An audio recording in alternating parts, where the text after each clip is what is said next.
Well, hey, you, and welcome back to another episode of the Western Hippie Podcast. I'm your host, Michaela, here with my corgis, Tank and Willie. And today is a very informal, slightly catch up episode, and a lesson that I've learned since I started studying the body in 2014, and a lesson that I had to apply in the last few weeks. And as of right now, the title of this episode is going to be When the Body Says No, because that is what I have been feeling very heavily and very deeply the last few weeks.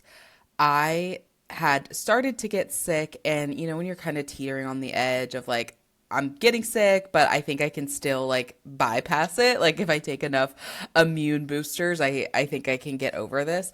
And that was where I was at. Like, okay, I think I've bypassed it. And one of the things that I've learned is usually when you're on that ledge, the smartest thing to do is to rest so the body can heal and not go fully into a sickness. Did Michaela do that? Michaela did not. And so what was a teeter-totter of the edge of like getting sick, not getting sick, became a full-fledged I got sick. And the sickness itself didn't last for that long. Like the head congestion was about a week. I did end up getting an ear infection. That was about a week, which I don't think any of us love ear infections, but just the whole like, your center of balance being off, it felt when that happens, it just feels like it takes so much energy to do just basic things because you're trying to center yourself on top of doing the thing, which is just a weird experience.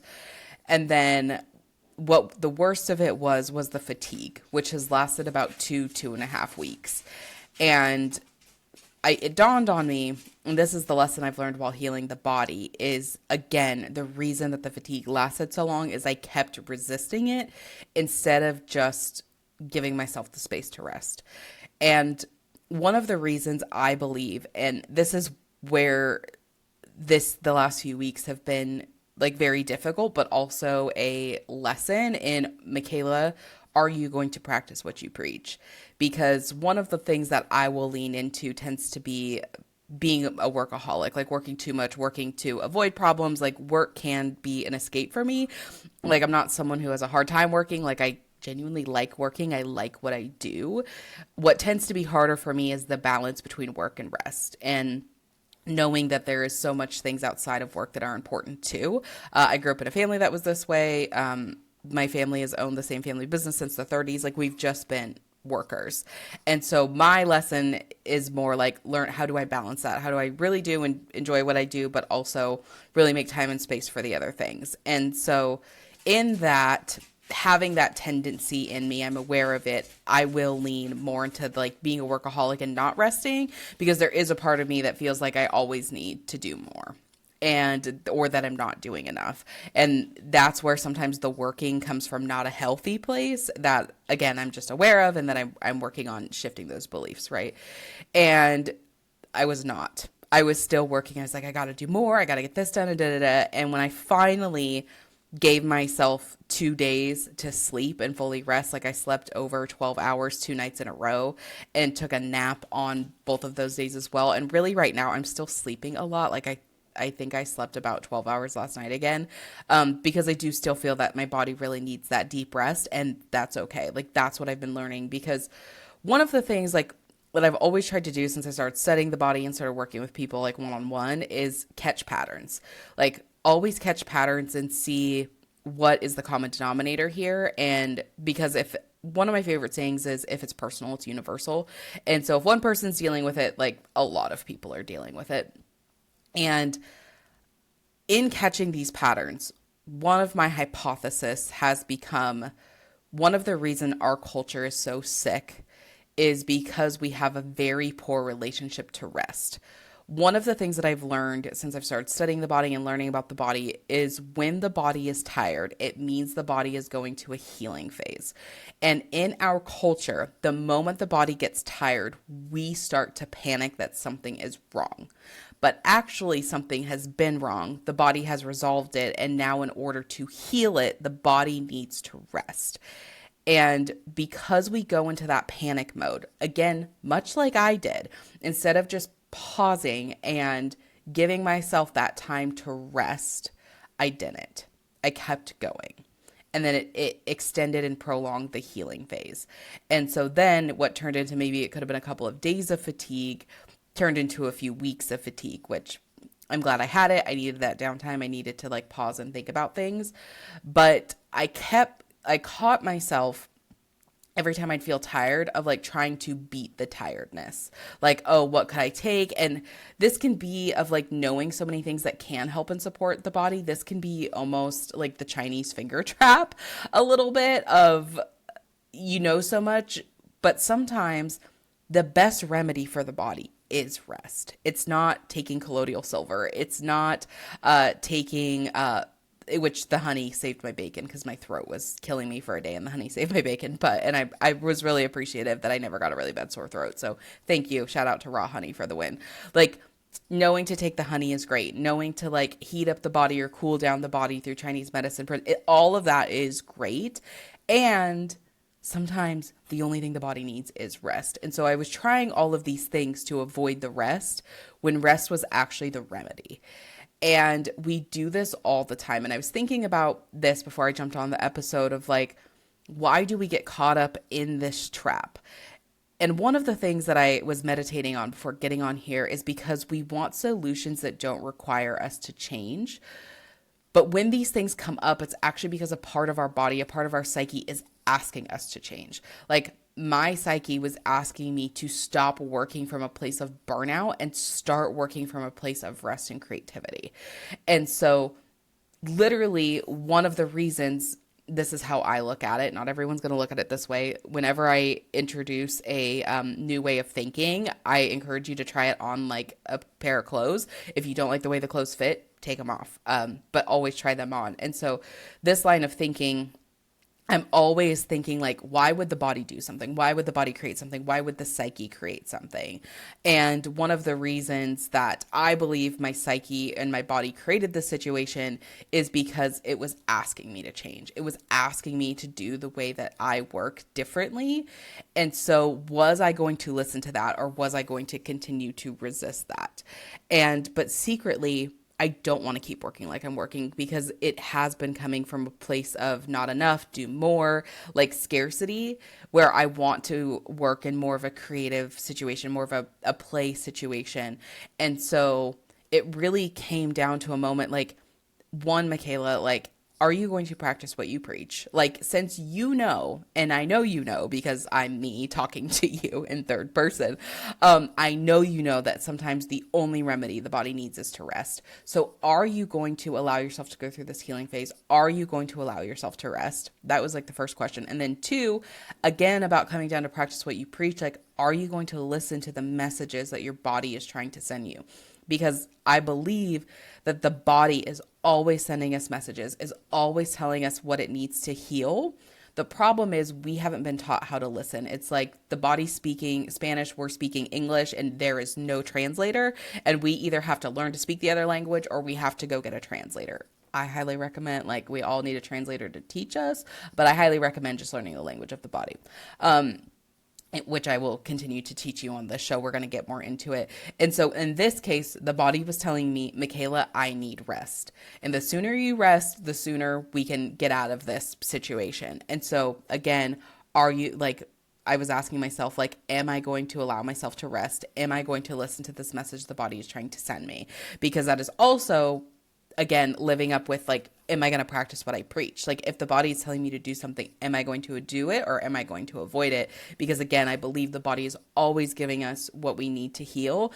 And I believe that is like the sickest and most like perverted thing, honestly, we have learned in our culture, is that our body is out to get us, that the body wants to live. The whole purpose of the body is to keep us alive. And so if the body is doing something, it is because it needs to do that in order for us to live better and to be healthy. It's not doing it to off us or to like make us worse off. The body, this was a really powerful thing I learned. The body is always on our side. So again, am I going to listen to what I know and know that, okay, if my body is making itself this tired, again, it's because it needs rest. Not that it's trying to off me, not that it's trying to sabotage me. Like, it's telling me, like, this is the remedy I need, Michaela. Like, you can do it or you cannot. And we're either going to keep fighting or we're going to be on the same team. And that's been my goal since I've learned all this stuff about my body, is like, how do I constantly stay on the same team with my body instead of continuously fight it, like how we've, quite frankly, in our culture, how we've been programmed is to fight and always be at war with our body. So am I going to allow myself to be on the same team? So ultimately, I finally listened. I finally listened to my body and gave myself the rest and just like the calmness and the peace that I have had, and realized like how exhausted I've truly been. But I've had these things, and this has really been a lesson of mine, because if you go back to my episode where I talk about quitting caffeine, I was learning that lessons come in layers. And so we like, I like the word levels better. And we know lessons come in levels. So like a video game, once you conquer level 1, there's level 2, level 3, level 4. Some of us aren't going to learn specific lessons on a bunch of levels. And some lessons, we are really here to like learn different levels of it our entire lifetime. And excuse me. And so on this is something that I just know I have multiple levels on. So level 1 was really when I quit caffeine. And that was really interesting because when I was getting that fatigued, I really felt myself wanting to go back to caffeine. Which that was a very interesting thing to just observe in my own mind, of like, I was so uncomfortable not working that I wanted to go get caffeine to work. So I might extrapolate on that. I might not. But so if you go back to my quitting caffeine episode, that was very much a lesson that I was learning, is how much I was using caffeine to avoid the fact that my body needed rest. And so anyway, that was that level of this lesson. And then the last couple of weeks have been the next level of that lesson of your body is saying no. Are you going to listen? And because I was still trying to push through that exhaustion and not, it's like if I would get a signal prior to this, like last 2 weeks of like, hey, like maybe you should go lay down and take a nap, I would feel so guilty that I was taking a nap that I just wouldn't do it. I would push through it. Like, I think I've been off caffeine long enough that it's like, oh, I know how to push through it. And I just, again, wasn't listening. And so I just wanted to, one, kind of give you an update of what's been going on the last couple of weeks. And because I had to stop everything. Like, there was a podcast episode that was supposed to be out a couple of Mondays ago, and I did not have the energy to even edit that. I didn't have the energy to edit. I didn't have the energy to text back. I was so depleted. Like, I would go do something for 10 minutes, like just as simple as like feeding my dogs. And I was so exhausted, I had to lay down. And so it was really interesting being to a point where I was like forced to shut everything down and learning how to be okay with that. And then also knowing like it was just going to make what I do and talk and teach about even stronger, because it was another level of just not just talking the talk, but walking the walk. Yeah, there you go. So yeah, it's been very interesting. So one, I wanted to give you this episode just to update you what's been going on. And also like, I feel like we haven't talked in a long time, and I always like, I just miss you guys, like when I haven't talked to you in a while, and it feels very weird. I'm like, I haven't talked to my podcast friends in a while. So I just wanted to record this episode to give you an update. Like, I'm alive. I feel like I don't feel like the Walking Dead anymore. I did for a couple of weeks, but I'm alive. All is well. And I also wanted to record this episode that if you're in the same spot, to really evaluate your relationship with rest and why, because sometimes we lay down or we sit down, but we're not resting.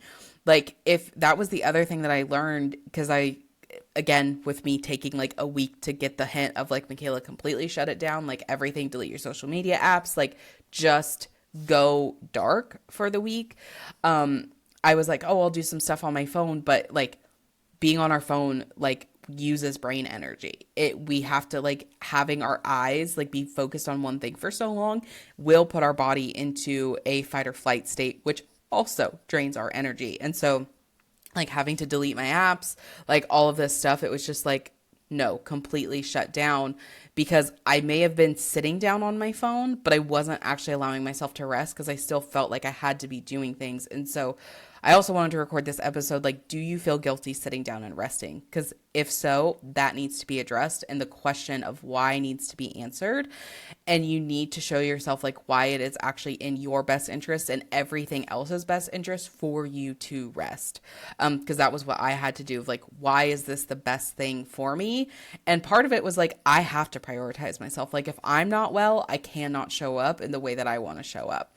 And it's not easy. Like, especially if you're someone like me who like enjoys working or tends to like dip into that workaholic mode, like it's not easy of really pausing and listening to your body. But it is a necessity for us to evaluate like what is our relationship with rest. And if it is not good, how do we repair and fix that relationship? Just like we would repair and fix that relationship with anyone else in our life. Like everything, that's something I've learned, throughout the years too, of like everything in our life is a relationship. Like what is our relationship with money? What is our relationship with our friends? What is our relationship with our romantic partner or just romance in general? Like, what is our relationship to rest? What is our relationship to our body? Like, it's all relationships. And so just like any other relationship, if your relationship to rest is unsteady, if it's not good, like, let's take a look at that. Like, before you're forced to, by the way, I highly recommend taking a look at that before you are forced to. And you know what? If you are forced to, that's also okay. Like, it came in perfect timing and it's great. I promise. I'm being sarcastic. It's fine. And so just that was the other thing, like to wrap up, is just I encourage you to take a look at your relationship with rest and just ask yourself, like, do you need more downtime? Do you need an extra hour of sleep? Do you need, a pause in the middle of the day where you like a meditation practice, if you will, like where you just close your eyes and allow yourself to do nothing? And I was not planning on this, but the quote that I want to end with today is one of my favorite movies is Christopher Robin, and it's the live action remake of Winnie the Pooh. And there's a phone ringing in the background because we still have a landline and I didn't think about it, but we're just going to keep it on in the background because it's fine to have extra background noise. One of the things but then I'm going to be very annoyed, but it's fine. We're going to allow ourselves to be annoyed too, that the phone is ringing when I'm almost done with the episode. It's fine. Whenever, I don't know if you feel this way, but whenever I say it's fine, I visualize that meme of the fake dog in the house and that there's just fire like all around this like cartoon of a dog. It's like, it's fine. Everything's fine. But there's one of the reasons I love the Christopher Robin live action is because they didn't try to make it Winnie the Pooh. Like, they made it its own story. Christopher Robin himself goes through his own journey. Like, I really love that Disney movie. If you haven't watched it, I highly recommend. I think it came out in 2017 or 2018. And it's more of, so there's the hero's journey and there's the heroine's journey. This follows more of the heroine's journey of this internal, what I see the movie as, it's really this journey of Christopher Robin coming back to who he is at his core. Like, he strayed, he got like, you're told the question that I ask is like, who were you before you were told it wasn't okay? And that's really the journey of what Christopher Robin is on, is like, you've got to be the man of the house. You've got to do this. You've got to be, and it's like, then Pooh comes back into his life to bring Christopher Robin like back to who he is at his core. And one of the things they say in that, and it's just Pooh, I believe Pooh is like based on the Taoist religion, but like Pooh is just present, like the definition of being present, like at its root. And so he just says the most like obvious but yet poetic things. And one of the things Pooh says is doing nothing leads to the very best something. And in like being a creative person, and again, even in the lessons like I've had to learn, is like our best ideas come in when we are in play or when we are in rest. And so sometimes we do have to trick ourselves into doing what is best. And so one of the things I was telling myself is like, doing nothing really does lead to the very best somethings, because that's when my best ideas come in, is when I'm calm, when I'm at rest, and when I'm at play. And so also for you to like, if your relationship with rest has been poor, like to look at and see like, what are you gaining out of resting? Because like me, you may find you are gaining way more than you are losing by having this downtime. So that is all I have for today. My little update on what's been going on over here. The episode with Dr. Mark DiPaolo will be out. I still have to edit it. if there is enough interest, we are going to do a live Q&A. If you're listening to this episode, like I'm recording this on February 11th, it'll go live either today, February 11th, or a couple days later. If you are listening to this episode, like way in the future, hi, it's so nice to be talking to you in the future. But you've missed the boat on it. It within the next week. So if you're listening to this before February, let's say 18th, if we have enough interest, Dr. Mark DiPaolo will do a live Q&A. So if you are listening to this prior to February 18th within a week. So let's say February 16th, 2026, send me an email, Michaela@michaelamay.com, and let me know if you're interested in joining a live Q&A with Dr. Mark DiPaolo. If you don't know who Dr. Mark DiPaolo is, he's the founder of Ozactin and DiPaolo Equine Concepts. So the Q&A would be based on his product, Ozactin, ozone therapy for horses, any other questions you have about natural and holistic therapies for horses, and just Dr. Mark's journey, why he does do things, why he doesn't do things we can learn from an acupuncture perspective, things we can learn from he's also a chiropractor perspective, and really looking at horse health through that holistic lens. So if you're interested in that, send me an email, Michaela@michaelamay.com. That episode will be out once I get it edited. So you can also listen to that episode. And we really go into why ozone therapy is so powerful for horses and actually how it's more powerful when it's in glycerin, which is what his product Ozactin is. So that will be out very soon. And yeah, I hope you all are doing well. I hope you enjoyed the episode. If you did enjoy this episode, I would be so honored if you can review the show. Let me know what you enjoyed. Let me know what you want to see next. And then also that just helps me get the show in the eyes in front of the eyes of more people. So I appreciate you. I appreciate you being here. Willie, Tank, and I will talk to you next time. Thank you for listening to this episode of the Western Hippie Podcast. Talk soon.